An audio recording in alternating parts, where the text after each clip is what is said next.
Eric Levene. I was born in 1944. I think I went to Brady. I was probably 12 or 13, something like that. I was a late comer. I lived in what was probably the preeminent Jewish market in the East End, well, probably in London, which was Hessel Street. Lived in a bit of a flea pit of a flat with my mum. I can't remember my dad because he was thrown out of the family when I was about a year old. I think shortly after I was born, we went up to Manchester, and my family thought that my dad was working up in Manchester. We were evacuated. The fact was he was actually working for the Communist Party. He did very little work at all. And the upshot was that an aunt of mine and my grandfather came to collect us and took us back to London, which is why I ended up with my mum's family and not my dad's family. So we came back and I lived in the market and grew up in the market with a load of different friends, and most of the time we ended up running around the streets just causing chaos, which was actually not bad. My grandfather was a kosher butcher, and in the market I worked out later on there were 17 kosher butchers in a market that was 200 yards long, 20 yards wide. How any of them made a living, I have no idea. But that was it. Yeah, I mean, growing up in the market was good. It was good fun, really. And I went to Christian Street Primary School until I was nearly 11, and it closed down. And so we moved over to Harry Gosling for the last 6 months. And then from there, I went to Robert Montefiore School. My mother remarried when I was nearly 12. And we moved out of Hessel Street from one flea pit into another one, which was a place called Langdale Mansions. My grandfather came from Moldova. He came over quite late, I think at about 1910, 1912, something like that. My grandmother was born here. This is on my mum's side. My father's side I don't know enough about, but they came from Poland. But I knew very little about my father's side of the family. My grandfather, my mum's dad, refused permission for him to see me or for me to get involved with him at all. He tried. I mean, coming on much later, I managed to, the other side of the family contacted me. It must have been in 1994, 1995. So I managed to get a bit more background about my dad and his family, and I met them. But it was a tough time. I think one of the craziest memories was my bar mitzvah, which took place in the local synagogue, which was Cannon Street Road Synagogue. My grandfather was the president, big shot of the synagogue. The bar mitzvah service itself was fine, but then we had a party next door. And as usual, there's a little presentation. The rabbi would give you a cup and a prayer book and all sorts of other nonsense. And then a massive row broke out. I have no idea what it was about, but within 2 minutes there was chaos. There was my grandfather arguing with my stepfather, an aunt was arguing with everybody else and shouting and screaming, and within 5 minutes the place was deserted. All the guests had gone. I think that was the time when I thought to myself, this religion malarkey is not for me. And I think almost from there onwards I didn't want to have anything to do with any religion.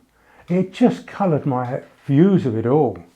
I can remember, it's one of those odd memories, I can remember sitting in the corner of the hall, and to the left of me was a pile of boxes of empty food, food and cakes and God knows what else. And nobody in my family came over to see if I was okay. They were too busy shouting and screaming at each other. And that was it. And from then on, my mum didn't speak to my grandfather for 8 to 10 years. And I spent my time between the two. I would spend some time staying with my grandfather, who had a shop in Hessel Street and lived above, and my mum in Langdale Mansions. But most of the time, every evening was at the club. For me, the club and my friends at the club were my saviour. I would spend, 3-4 nights a week at the club and get back home at 10 o'clock at night. I got involved in a lot of sport at the club. I was rubbish. I was rubbish at football, I was rubbish at cricket, but it didn't matter. You got involved, I usually played for the second or third team in football, and if there was a fourth team, I would have been in that as well.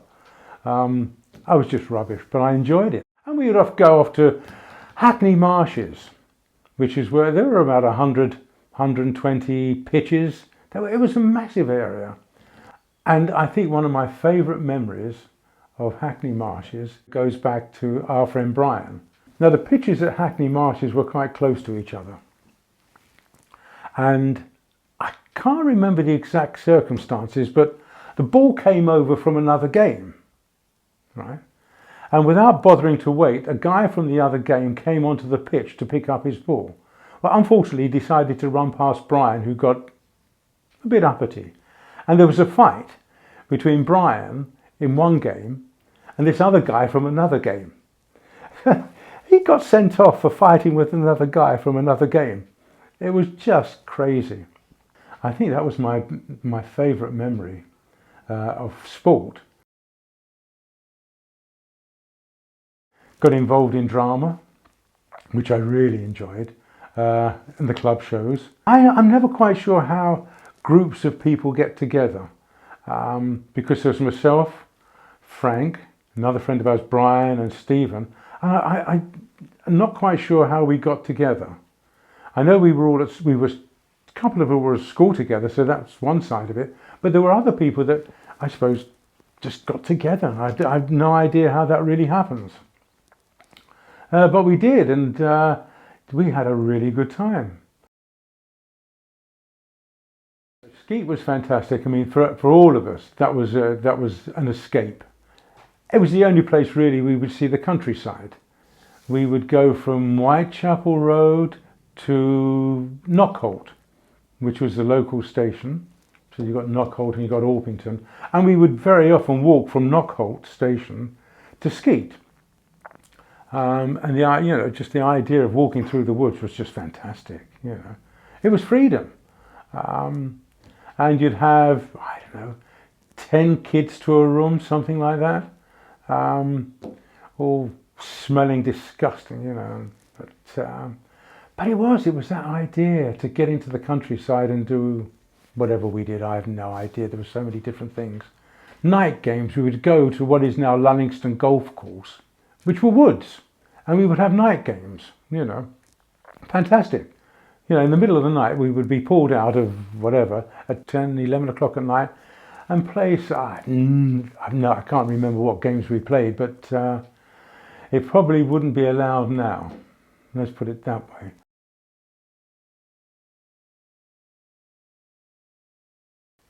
I got involved shortly after leaving club as what they call a manager, as a helper. And I got involved quite a lot of drama projects. Producing, directing and writing all sorts of bits and pieces, and that was good fun. And then I knew Carol, Yogi's daughter, and I suppose I was the only one who married the boss's daughter. Don't ask me why, I have no idea, but it was brilliant. I mean, we had great times together. Carol and I, when we got married, started taking groups of kids on holidays abroad. So we took one group to Italy, and we took another group to what was then Yugoslavia. It was brilliant. We took 35, 40 kids. Again, it's not easy to remember the circumstances, but we were standing around in the club. There was myself and 3 or 4, and some young lads came into the club and started causing trouble. Now, Yogi wasn't around at the time, but he came back and we said, you know, these guys had come in and started causing trouble. And his great, strong German accent said, "Oh, my boys, we'll go and find them and give them a good hiding." Well, he took 3 of us out into the car and we're driving around the East End looking for these guys so that we could beat them up. The 3 guys he had in the car were useless. We were so pleased we never found them because we would have been beaten to pulp.